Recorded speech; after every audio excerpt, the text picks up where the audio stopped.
Gas office থেকে আবার একটা নতুন স্ক্যাম শুরু করেছে। এটা ধরনের স্ক্যাম, ধরুন আপনার নামে উজ্জ্বলা গ্যাস রয়েছে। এই আগস্ট মাস থেকে নতুন একটা নিয়ম যেখানে বলছে গ্যাসের একটা বল বেরিয়েছে, সেই বলটা আপনাকে নিতে হবে, নাহলে আপনি এরপর থেকে আর গ্যাস বুক করতে পারবেন না বা আপনি গ্যাস পাবেন না। তো সাধারণত এই যে উজ্জ্বলা গ্যাস পাচ্ছে সেগুলো বেশিরভাগ তাদেরকেই ফোন করে করে ডাকা হচ্ছে, এবং কেউ যদি না যেতে পারে, ধরুন কোনো ডিলারের কাছ থেকে আপনি গ্যাস নেন, যখন আপনার বাড়িতে গ্যাস ডেলিভারি করতে আসছে তখন সেই বলটা নিয়ে আসছে। ওটা কি বলছে আগে দেখো, তারপর আবার বলছি।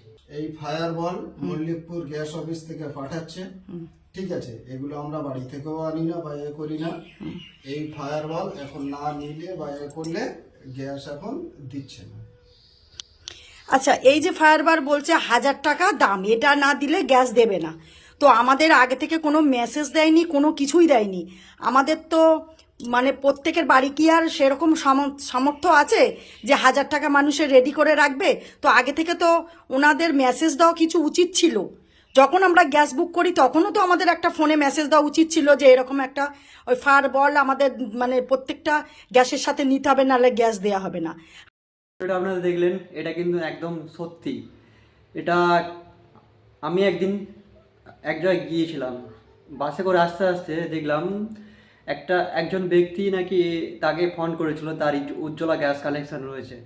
তো সে প্রথমে ভেবেছিল যে আমি যাব না আনতে, কী হবে এটা নিয়ে। কিন্তু যখন আবার বলে যে এই বলটা যদি আপনি না নেন তাহলে আপনাকে পরবর্তী সময় গ্যাস আপনি বুকিং করতে পারবেন না, তখন সে কি করবে, ভয় পেয়ে সে যাওয়ার জন্য অফিসে আসে। তো অফিসে আসে যখন সে দেখতে পায় তার মতো বহু লোক আগে থেকে লাইন দিয়ে দাঁড়িয়ে আছে শুধু ওই বলটা নেওয়ার জন্য।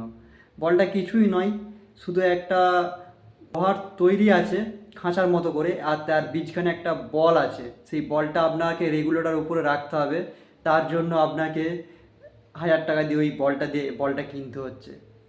তো এত স্ক্যাম করছে গ্যাস অফিস থেকে, যাদের উজ্জ্বলা গ্যাস রয়েছে, এটা কিসের জন্য নিয়ে দিচ্ছেন সেটাও সাধারণ মানুষকে কেউ জানে না কেন দিচ্ছে বা কেনই বা তারা নিবে। কোনো কিছু যদি ধরুন রেগুলেটর নেওয়া হচ্ছে কিসের জন্য, তার কারণ আছে। তো এই বলটা নিচ্ছে যে কিসের জন্য, সাধারণ মানুষ যাকে দিচ্ছে সেও কোনো জানে না, এবং হঠাৎ করে তার বাড়িতে যখন গ্যাস ডেলিভারি দিতে আছে তখন সে জানতে পারছে। তো 1000 টাকা কারো কাছে সবসময় থাকে না, বা হঠাৎ করে যখন বলবে, কারণ একটা মধ্যবিত্ত ফ্যামিলির যে উজ্জ্বলা গ্যাস মানে আপনারা বুঝতে পারছেন সরকারের সাবসিডি গ্যাস। তো সেখানে কারা পাবেন এটা সুবিধা, যাদের মধ্যবিত্ত বা ফ্যামিলি সেরকম। তো সেই সকল ব্যক্তিকে যখন আপনি ফোন করে ডাকবেন এই বলটা নিতে হবে, এই বলটার দাম 1000 টাকা, তখন সকলেই একটা চিন্তার মধ্যে থাকবে, এবং আপনাকে ভয়ও লাগছে যদি আপনি ওইটা না নেন পরবর্তী সময় গ্যাস আপনি নিতে পারবেন না। এটা যখন নিচ্ছেন অবশ্যই আপনারা গ্যাস অফিস থেকে আপনি রসিদটা নেবেন, কারণ এইগুলো প্রয়োজন। পরবর্তী সময় আপনি ওখানে দেখবেন যে সরকার থেকে হয়তো ওদেরকে দিয়েছে অল্প পয়সায়, আপনাদের কাছ থেকে নিচ্ছে বেশি টাকায়। তো সেখানে আপনি অন্য জায়গায় কমপ্লেন করতে পারবেন। ও রসিদটা আপনারা নেবেন, যে রসিদ আমাকে দিন, আমি এই যে বলটা নিচ্ছি। তো এই হচ্ছে নতুন স্ক্যাম উজ্জ্বলা গ্যাসের জন্য। গরিব যারা রয়েছে তাদেরকে আবার 1000 টাকা করে লুটার জন্য চলে এসেছে গ্যাস অফিস। কি বলবো ভাই।